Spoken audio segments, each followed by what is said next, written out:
Welcome to the Shadows, listeners.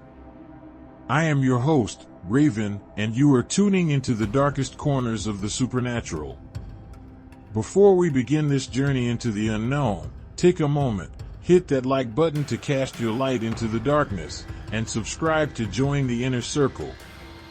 Tonight, silence is your only friend. This guy, seriously, he put a love spell on his crush just because she turned him down. Irene heard this story from her best friend, and it goes something like this.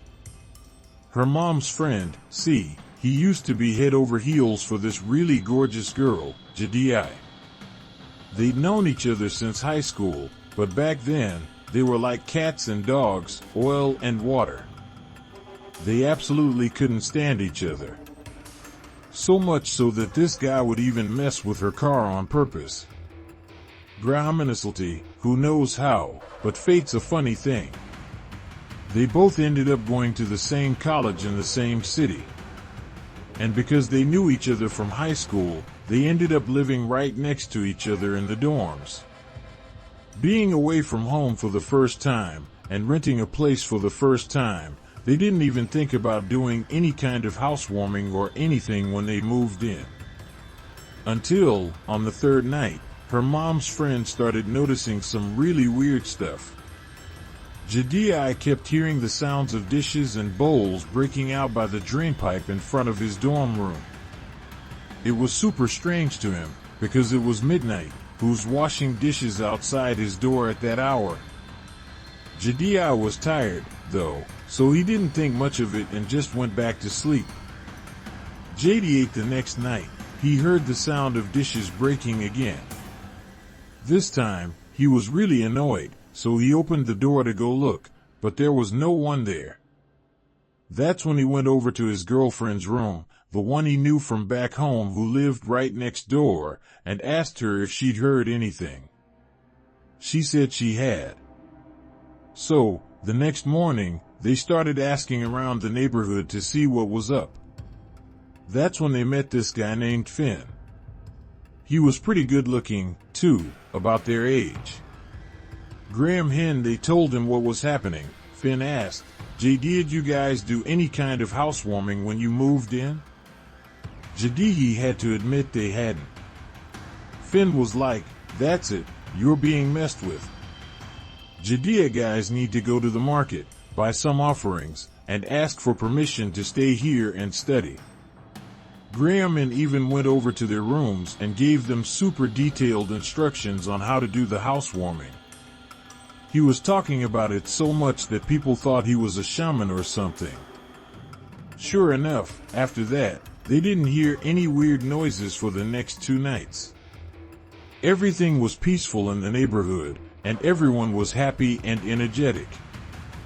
The mom's friend and the girl, even though they used to hate each other, started developing feelings for each other as they spent more time together.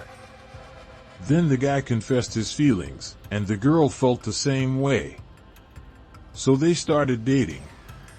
It's true what they say, the more you hate someone, the more you love them. JD, if the story ended there, it would have been a perfect ending. But it didn't. Grahamick was the guy who had helped them with the housewarming. He was in love with the girl, too. And he confessed his feelings, but she turned him down. Because by then, she and the first guy were already an item, so she gave him a hard no. Turns out, Graham's dad was a really powerful shaman. So when she rejected him, he got really angry. He went home and asked his dad for a love spell to get back at her.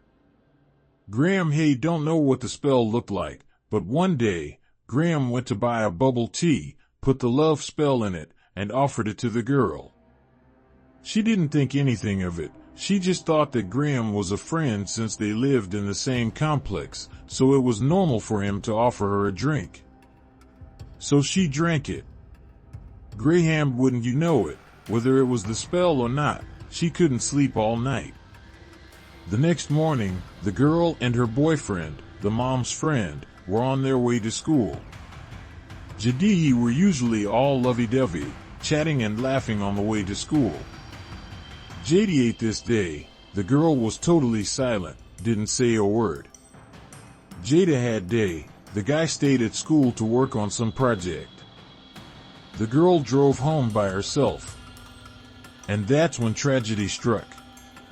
On the way home, she got into a traffic accident and died on the way to the hospital.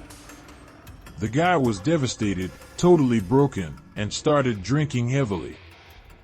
He was so sad that he couldn't focus on school, so he dropped out and went back home. Then, on the 49th night after she died, he had a dream where she came to him. She told him that someone had put a love spell on her and caused her accident. She said that on the night she couldn't sleep, she felt like she was possessed. So the next day, on her way home, she fell asleep at the wheel and got into the accident. He was heartbroken, but he prayed for her soul to find peace. It was too late, she was already gone. Because she loved him so much, and because she died young and unfairly, her spirit kept following him around. In a while, things calmed down, and time healed all wounds. He even started dating another girl. JD, the girl's spirit kept hanging around. It kept causing problems between him and his new girlfriend. They were always fighting and arguing. Even worse, the girl's spirit warned his new girlfriend to stay away from him if she didn't want to be haunted for the rest of her life. When she woke up, the new girlfriend was terrified. So they decided to go see a shaman. The shaman said that the girl died young and loved him so much that she was still attached to him. So the shaman gave them each a bracelet and an amulet. He told them to wear the bracelets at all times and never take them off. JD, the shaman, went to the girl's house to perform a ritual to help her move on, but it didn't work. Her spirit was too strong by then. So the shaman couldn't do anything and gave up. He told the guy and his girlfriend to keep wearing the bracelets and never take them off.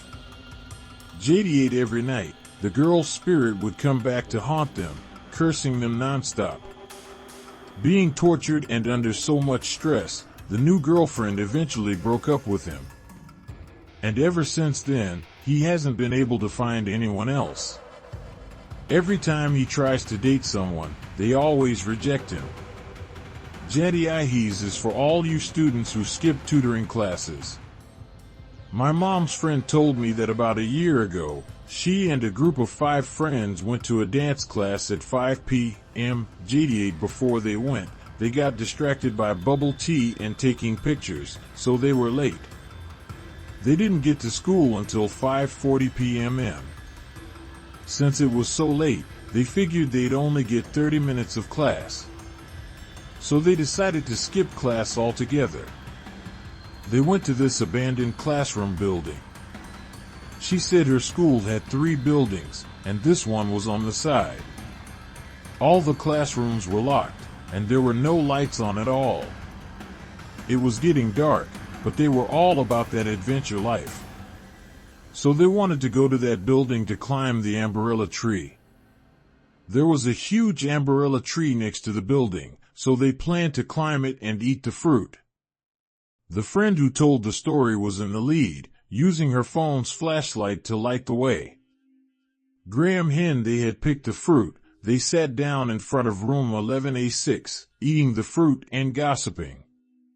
While they were sitting there, Erin, one of the girls in the group, said she had to go to the bathroom, so she went.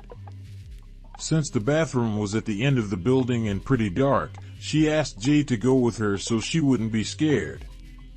While they were in the bathroom, the friend and the other 2 girls decided to play a prank on them. So they went to the parking lot and hid in silence.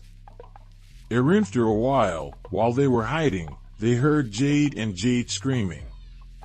They saw Jade running out, totally freaked out, but Jade wasn't with her.